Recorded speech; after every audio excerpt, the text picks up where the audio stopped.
Hello and welcome to Tech Talks with मोहित।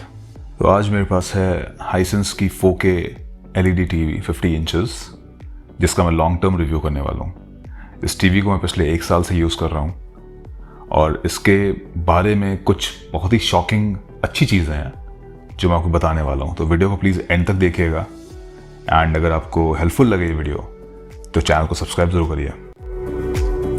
आगे बढ़ते हैं। तो जब टीवी लेने का मेरा प्लान था तो हाइसेंस के बारे में मैंने उतना ज़्यादा नहीं सुना था। ऑफ कोर्स यूट्यूब पे मैंने थोड़ा रिसर्च किया था तो उस पर हाइसेंस के रिव्यूज़ आते थे।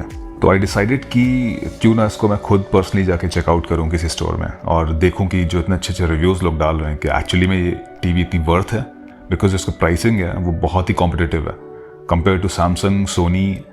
लोग बोल रहे हैं कि इसका जो पैनल है वो इक्विवेलेंट है सैमसंग और सोनी से और LG से। तो मुझे देखना था कि क्या एक्चुअली में ये सच है।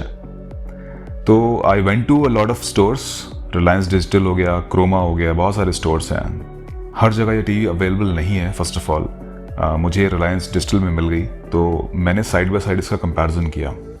कंपैरिजन मैंने किया सैमसंग के साथ, LG के साथ और सोनी के साथ, और काफ़ी देर तक बहुत सारे वीडियोस चलाकर मैंने साइड बाय साइड इसका कंपैरिजन किया और मुझे एक चीज़ तो क्लियर हो गई कि इसका जो पैनल है वो एक्सीलेंट क्वालिटी का है, A+। And trust me, TV लेते टाइम आपको सिर्फ एक चीज़ देखनी चाहिए और वो है उसकी पैनल की क्वालिटी, उसकी स्क्रीन कैसी है, सिर्फ आपको ये देखना चाहिए। बाकी एवरीथिंग एल्स डजंट मैटर, उसके स्पीकर्स डजंट मैटर, उसका वेट डजंट मैटर। तो हाइसेंस के बारे में कुछ फैक्ट्स मैं आपको पहले बता देता हूँ। ये ऑब्वियसली एक चाइनीज़ ब्रांड है बट एक बहुत ही बड़ा कॉर्पोरेशन है।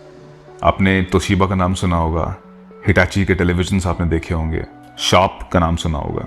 इन सारी कंपनीज की जो मैन्युफैक्चरिंग होती है टेलीविजन्स की वो हाइसेंस ही करता है। बेसिकली जो पैनल लगे होते हैं इन सब टेलीविजन्स में, तोशिबा में, शार्प में, वो सब हाइसेंस के ही होते हैं। और इससे पहले लोग बोलने लगे कि भाई चाइनीज़ ब्रांड है, उसको बॉयकॉट करना चाहिए, हमें इंडियन लेना चाहिए। तो या this is very much Indian in the sense कि इसकी मैन्युफैक्चरिंग जो है वो इंडिया में ही होती है। ये टेलीविजन मेड इन इंडिया है, हाइसेंस की फैक्ट्री इंडिया में लगी हुई है। तो इसके एक जनरल ओवरव्यू की बात कर लेते हैं हम लोग। फर्स्ट ऑफ ऑल इसका जो लुक्स हैं बहुत ही स्लीक, स्लेंडर और स्लिम है। बिल्ड क्वालिटी काफ़ी अच्छी लगी मुझे। जो बेजल्स हैं वो काफ़ी स्लिम हैं, पतले हैं, नियरली बेजललेस फील देती है। टेलीविजन के साथ आपको वॉल माउंट ब्रैकेट मिलता है और अगर आपको टेबल पे इसको रखना है, खड़ा करना है, तो उसके लिए आपको लेग्स भी मिलते हैं इसके 2। मैंने इसको वॉल माउंट करके रखा हुआ है। एंड वॉल माउंटिंग प्रोसीजर बहुत ही सिंपल सा है। अगर आपके पास मशीन है, ड्रिल मशीन, तो आप वो खुद भी कर सकते हैं, अदरवाइज टेक्नीशियन आके आपका वो काम कर देगा। इंस्टॉलेशन फ्री ऑफ कॉस्ट है, उसका कोई चार्ज नहीं पड़ता है। बात आती है अगर प्राइस की, तो ये अराउंड 35,000 के आसपास रिटेल होती है अगर आप इसको ऑफलाइन लेते हैं किसी स्टोर से या अमेजोन से लेते हैं। दोनों ही केसेस में 35,000 के आसपास आपको ये मिल जाएगी। टीवी की बिल्ड क्वालिटी काफ़ी सॉलिड है, अच्छी है। इसकी स्क्रीन है, उसकी क्वालिटी भी काफ़ी अच्छी लगी मुझे। कनेक्टिविटी की अगर हम बात करें तो इसमें 3 HDMI पोर्ट्स मिल जाएंगे आपको, 2 USB पोर्ट्स मिल जाएंगे, ऑप्टिकल मिल जाएगा जो साउंड बार से कनेक्शन के काम में आता है। और अगर आपको वायर्ड ईयरफोन्स लगाने हैं फॉर सम रीज़न तो इसमें ऑक्स आउटपुट भी दे रखा है। इसका मतलब है कि अगर आपको अपना हेडफोन का ऑक्स केबल टीवी के साथ कनेक्शन करना है तो आप इसमें लगा सकते हैं। और इसमें अगर आपको नॉर्मल केबल टीवी भी कनेक्शन करना है तो उसको भी आप कर सकते हैं। टीवी सपोर्ट करती है USB ड्राइव और हार्ड डिस्क। अगर आपके पास हार्ड डिस्क है 1 TB की या उससे छोटे साइज़ की या उससे बड़े साइज़ की भी, तो उसको आप कनेक्ट कर सकते हैं और आप मूवीज़ डायरेक्टली प्ले कर सकते हैं इसमें विद सबटाइटल्स। फीचर काफ़ी सीमलेसली काम करता है। ये रिमोट के थ्रू ही आप हार्ड डिस्क को एक्सेस कर सकते हैं और आपको टीवी में जाके कोई बटन दबाने की ज़रूरत नहीं पड़ती है। अब हाइसेंस के बहुत सारे जो मॉडल्स आते हैं उसमें अलग अलग टाइप के स्पीकर्स दे रखे होते हैं। एक टॉर्नेडो सीरीज़ आती है, उसमें स्पीकर्स थोड़े से अच्छे क्वालिटी के होते हैं, मतलब थोड़ा बेसी होता है। इस टीवी में टॉर्नेडो नहीं है सीरीज़, ये नॉर्मल है। तो इसमें जो स्पीकर्स दे रखे हैं वो भी बहुत अच्छे हैं बट बेस वगैरह बहुत ज़्यादा आपको नहीं मिलेगा। हाँ, वोकल क्लैरिटी अच्छी है, म्यूज़िक क्लैरिटी भी ठीक है। अब LCD टीवी में जैसे स्पीकर्स दे रखे होते हैं बेसिकली उसी टाइप की साउंड क्वालिटी मुझे लगी। तो कोई बहुत ज़्यादा एक्सेप्शनल साउंड नहीं कहूँगा मैं इसको। अगर आपको प्रॉपर एंजॉय करना है टीवी को तो आई वुड रेकमेंड कि आप एक साउंड बार या स्पीकर के साथ इसको कनेक्ट करें। और इसीलिए मैंने स्टार्टिंग में बोला था कि टीवी लेते टाइम स्पीकर पे ध्यान नहीं देना चाहिए, बिकॉज आप कितनी भी महंगी टीवी ले लो वो एक प्रॉपर स्पीकर सिस्टम को तो रिप्लेस कर नहीं सकती है। उसमें सबवूफर का इफेक्ट जो होता है वो आपको नहीं मिलेगा।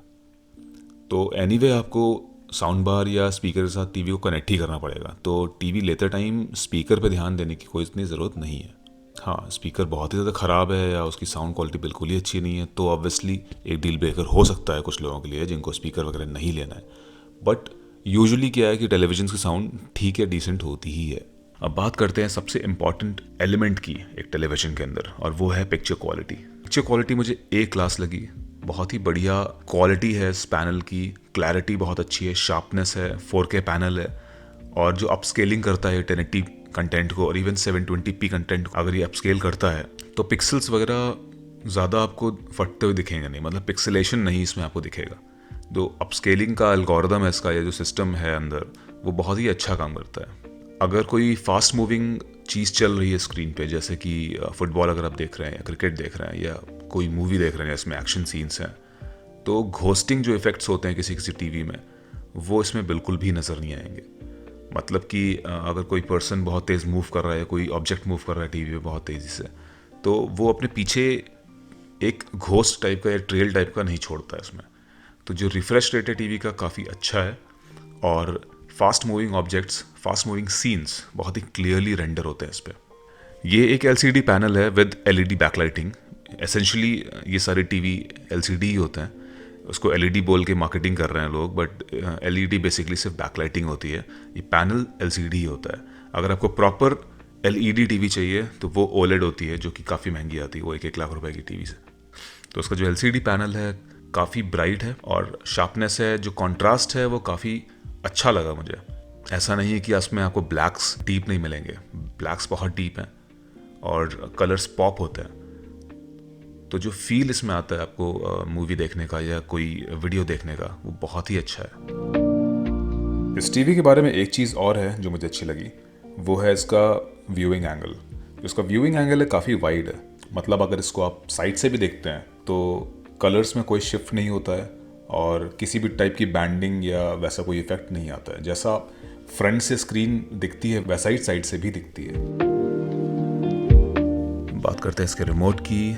रिमोट स्लीक सा है, एकदम स्ट्रेट, ब्लैक कलर का रिमोट दिया हुआ है और क्वालिटी मुझे काफ़ी अच्छी लगी। बस इसमें मुझे एक छोटा सा इशू लगा, जो डी पैड है इसका, जो नेविगेशन के लिए बटन दे रखे हुए हैं, और उसके ऊपर और नीचे जो बटन्स दे रखे हैं, होम, असिस्टेंट और बैक के कीज़ हैं फॉर एग्जांपल, वो सब एक फ्लश करके बनाए गए हैं, मतलब कि एक ही लाइन में है और ऊपर नीचे नहीं है बेसिकली।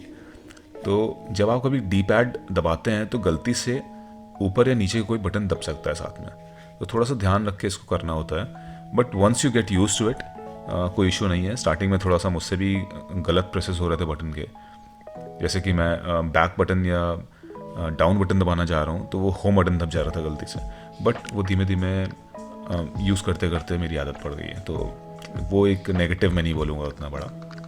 म्यूट बटन दे रखा है, पिक्चर मोड दे रखा है, साउंड मोड दे रखा है, इससे आप एडजस्ट कर सकते हैं चीज़ें। और सबसे बढ़िया चीज़ है, सबसे ऊपर Netflix, YouTube, Google play, prime video और हॉटस्टार के शॉर्टकट्स दे रखे हैं, तो आपको टीवी में जाके वो अलग से जाकर क्लिक करने की ज़रूरत नहीं, आप डायरेक्टली इसको यहाँ से ही ओपन कर सकते हैं। एक अच्छा फीचर और लगा मुझे, टीवी की स्क्रीन को आप ऑफ कर सकते हैं और उसकी साउंड चलती रहेगी। तो रिमोट में एक बटन दे रखा है, उसको दबाते ही टीवी की स्क्रीन ऑफ हो जाएगी। अगर आपको बिजली बचानी है या आपको देखना नहीं है बट केवल साउंड सुननी है, गाने सुनने हैं, तो उसके लिए काफ़ी अच्छा लगा ये फीचर मुझे। अब क्योंकि ये प्रॉपर एंड्रॉयड टीवी है, स्मार्ट टीवी है, तो उसको आप वाईफाई से कनेक्ट करके इसमें जितने भी इंटरनेट के फीचर्स हैं उनको यूज़ कर सकते हैं। इसमें आप एप्लीकेशंस डाउनलोड कर सकते हैं, जैसे कि ब्राउज़र आप इंस्टॉल कर सकते हैं और उसमें आप ब्राउजिंग भी कर सकते हैं। तो चीज़ें इसमें करने के लिए बहुत कुछ है, बट मैं यूजुअली रिकमेंड नहीं करता हूँ ये सब करने को, बिकॉज टीवी में जो होती है रैम थोड़ी सी कम होती है, प्रोसेसर बहुत ज़्यादा हैवी नहीं होता है, वो टीवी के हिसाब से बना होता है। तो उस पर अगर आप बहुत सारे एप्लीकेशंस लोड करके चलाने लग जाएंगे तो हो सकता है मे बी टीवी की परफॉर्मेंस में थोड़ा सा असर पड़े या वो थोड़ा सा स्लो हो जाए। तो बेटर है कि बाकी कामों के लिए आप अपने लैपटॉप या मोबाइल को यूज़ करें और टीवी को टीवी की तरह इस्तेमाल करें। अब बात करते हैं इसकी सर्विस की और वारंटी की, जिसका फर्स्ट हैंड एक्सपीरियंस मुझे 2 दिन के अंदर ही मिल गया था। और हुआ ये था कि जब मैंने टीवी ऑर्डर की और वो आई तो मैंने उसको बहुत ही एक्साइटमेंट के साथ ओपन करके इंस्टॉल किया और वाईफाई से कनेक्ट करने की कोशिश की। तब मुझे पता चला कि इसमें वाईफाई का कुछ इशू है, बिकॉज वाईफाई से कनेक्शन नहीं हो रहा था टीवी का। तो सब कुछ ट्राई करने के बाद, नेट पे काफ़ी कुछ देखने के बाद मुझे ऐसा लगा कि शायद इसमें कुछ इशू है। तो मैंने कंप्लेंट डाली कस्टमर केयर को, और वहाँ से मुझे कॉल आई कि कोई बंदा मुझे विज़िट करेगा। एक ही दिन के अंदर एक टेक्नीशियन मुझे विज़िट करते हैं, और उन्होंने चेक करके मुझे ये बताया कि इस टीवी में वाईफाई का जो हार्डवेयर है उसमें कुछ इशू है। अब क्योंकि ये मैंने अमेज़ॉन से लिया था और इसमें 10 डे का रिप्लेसमेंट वारंटी थी, तो उन्होंने मुझे बोला कि आप इसको रिप्लेसमेंट में ही डाल दीजिए, बिकॉज ये क्योंकि प्रॉपरली फंक्शनिंग नहीं है तो इसको आप रिपेयर कराने की कोई ज़रूरत नहीं है, इसको आप रिप्लेस करवा सकते हैं। तो मैंने उनसे एक प्रॉपर सर्विस बिल ले लिया जिसमें उन्होंने मेंशन किया कि ऐसा ऐसा इशू है, और उसकी फ़ोटो मैंने खींच ली। अमेज़ॉन पे रिप्लेसमेंट के लिए आपको ऐसा कुछ प्रूफ देना होता है कि आपने इसको ठीक कराने की कोशिश की है, टेक्नीशियन आपके यहाँ विजिट किया है और उन्होंने क्या बोला है, तो वो चीज़ आपको थोड़ा अमेज़ॉन को प्रूफ देना होता है, तभी ऐसे बड़ी चीज़ें, एक्सपेंसिव चीज़ें रिटर्न या रिप्लेस होती हैं। तो मैंने ऐसे ही किया और मैंने बिल को अपलोड कर दिया। Customer care was very seamless Amazon का। उन्होंने मेरे इस चीज़ को वेरीफाई किया कि मेरा रिप्लेसमेंट जो है वो जेन्युइन है या नहीं है, और वेरिफिकेशन के बाद उन्होंने इसको रिप्लेसमेंट के लिए डाल दिया। तो मुझे एक नई टीवी मिल गई और इस टीवी को उन्होंने वापस ले लिया, और उसके बाद से मुझे इस टीवी में कोई भी इशू नहीं हुआ।